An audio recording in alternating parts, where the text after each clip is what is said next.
মাশাআল্লাহ আমরা কোন পাহাড়ে যাচ্ছি? জাবালে দাক্কা।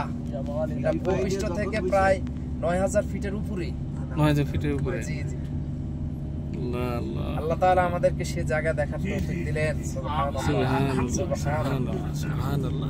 আসলে আল্লাহ তাআলা তো সবর করতে বলেছে, যে দেখানোর চেষ্টা করলো সিরুফিল আল্লাহকে উত্তম জায়গা খাইতে। সিরুফিল আরদ এটা ইমানের দৃষ্টিতে দেখতে হবে। জি জি জি। ইহুদি নাসারাও দেখে, আমাদের দেখার ভিতরে আর আমাদের দেখার ভিতরে ইহুদি নাসারাও দেখে। ওই যে আল্লাহ বলছেন জ্ঞানীদের জন্য নির্দেশনা আছে আপনাদের, এই কথাটা প্রায় ৬,৫০০ ফিট উপরে চলে আসছি। ফিলিপাইন থেকে বুঝছেন ইনশাআল্লাহ আরো দ্বীপে প্রায় ৩০০০ ফিট উপরে যাব। সেখানে ৮৪ ঘন্টা লাগিয়েছিল। ৯০০০ ফিট উচ্চতায়, ভূপৃষ্ঠ থেকে ৯০০০ ফিট উচ্চতায় যাচ্ছি সেই ইনশাআল্লাহ। দৃশ্য দেখলে মনে হয় যে আল্লাহ এটা আল্লাহর কুদরত ছাড়া আর কিছুই না। হচ্ছে জি। এই জায়গাটা ঠিক আছে সব। পাহাড় কেটে রাস্তা, এবং সেই রাস্তা জায়গার নাম উপরে উঠতে আল্লাহু সেই রাস্তা আকবার। দিয়ে জাবালে দাক্কা।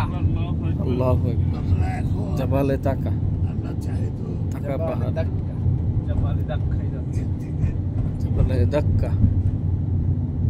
ওখানে নাম বানাবে তাইফ শহর থেকে আরো ৫০ কিলোমিটার দূরে অবস্থিত। দূরে অবস্থিত, প্রায় ৯০০০ ফিট উপরে। উপরে জাবালে ধাক্কায় হ্যাঁ কাছাকাছি। আল্লাহর সৃষ্টি, আল্লাহর সৃষ্টি। সুবহানাল্লাহ। মেঘ নিচে, আমরা উপরে। আলহামদুলিল্লাহ রাব্বিল আলামিন। দেখেন ছায়া দিয়ে আছে। সুবহানাল্লাহ।